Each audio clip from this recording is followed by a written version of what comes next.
Hello, everyone.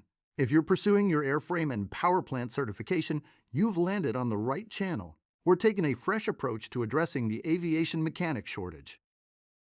This video is long, but we've added timestamps so you can jump to the sections that matter to your situation.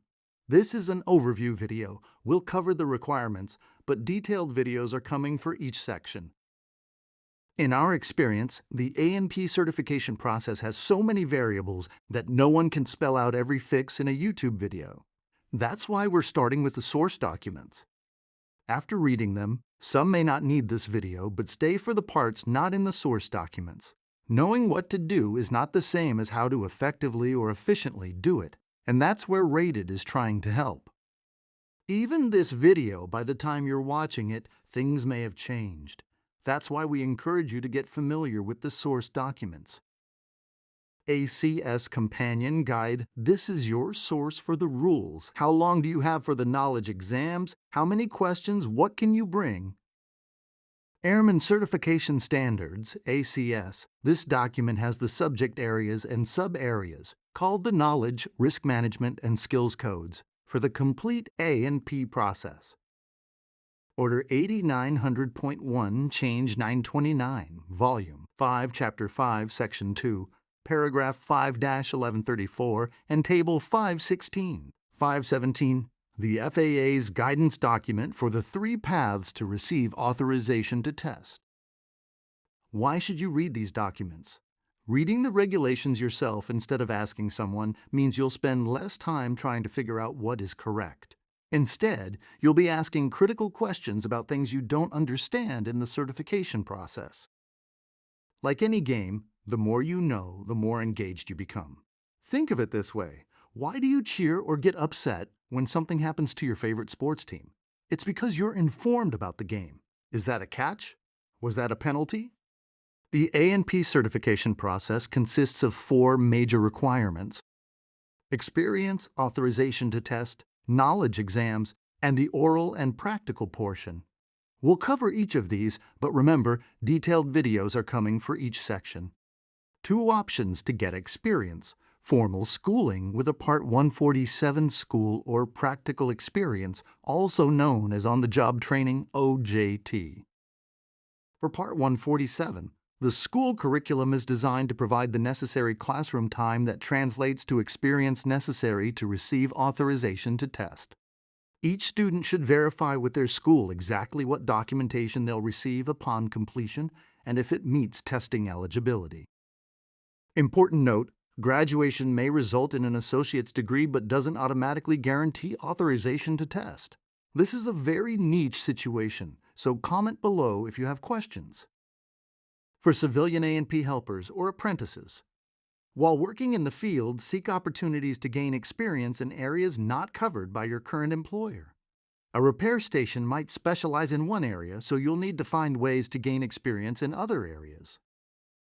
For military personnel, this requirement is relatively straightforward since you're already working in aviation or aviation-adjacent fields. You'll need to get practical experience on tasks not covered by your MOS, AFSC, Navy NEC, or Coast Guard rating. Experience can be used in 2 ways: work experience or JSAM. Specifics in follow-on videos. What's the calendar requirements for work experience under 14 CFR Part 65.77? 18 months for 1 certificate, airframe only or powerplant only. 30 months for both ratings, concurrent experience, performing both airframe and powerplant duties at the same job. 36 months for both ratings, non-concurrent experience, separate periods for airframe and powerplant. If your experience is not concurrent, meaning you didn't perform both airframe and powerplant duties at the same job, the requirement becomes 36 months total, 18 months each. Recommend pursuing practical experience for both ratings. The authorization to test process can be challenging, and most candidates prefer to avoid going through it twice. Remember, experience never expires, so take advantage of the opportunity, but your situation may dictate otherwise. There are 3 primary paths to obtain authorization to test. Path 1, Part 147. These FAA-approved schools provide both training and authorization to test upon successful curriculum completion. General considerations include program costs, financial aid options, learning environment compatibility, and quality of instruction. Note for military personnel: rated strongly advises against using GI Bill benefits or attending a Part 147 school if you already have aviation maintenance experience.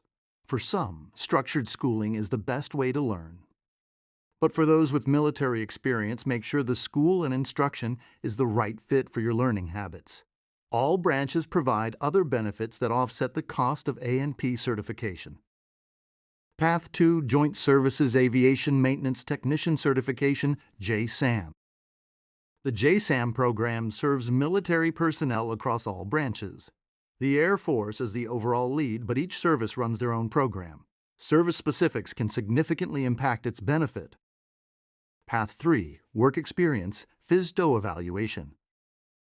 Designated personnel called ASIs, Aviation Safety Inspectors, evaluate work experience to grant testing authorization. Recent changes have improved the evaluation experience. Practical work experience is defined as practical experience with the procedures, practices, materials, tools, machine tools, and equipment generally used in constructing, maintaining, or altering airframes or power plants. This is hands-on experience, the actual performance of work. It does not include classroom training, AMTS training, or time spent supervising others in an administrative capacity. For military applicants, this means you cannot count time in boot camp, tech school, or A school toward your practical experience requirement.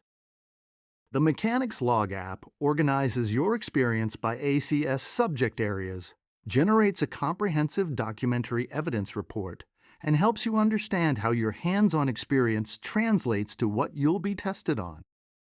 Important note: authorization to test never expires. Get it now, take your time studying, and when you're ready, you take your exams. The structure is straightforward. 3 exams: General 60 questions, Airframe 100 questions, and Powerplant 100 questions. Computer-based multiple-choice format, and each question stands alone.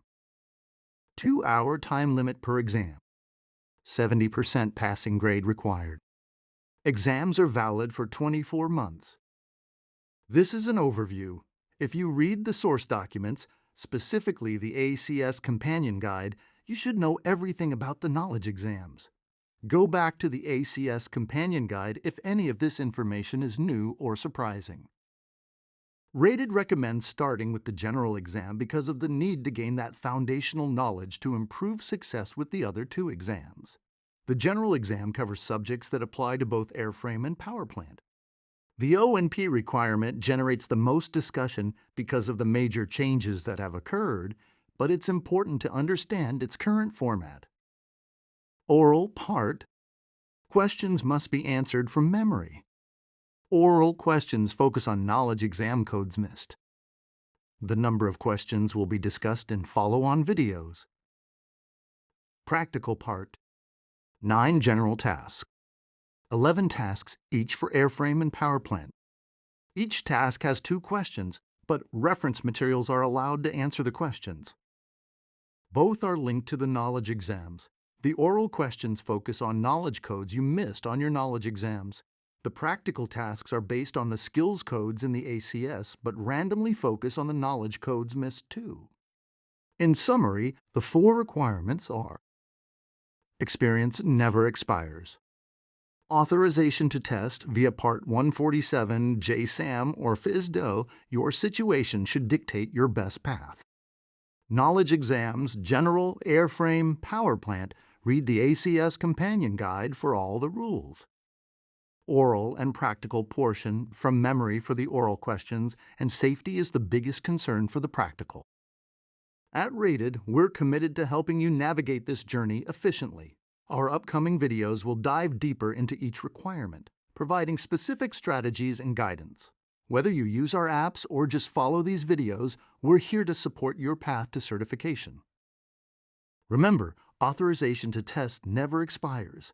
Get it now, and you can take your time with everything else. Let's get started on your A&P journey. Download FAA A&P Mechanics Log today. It's free.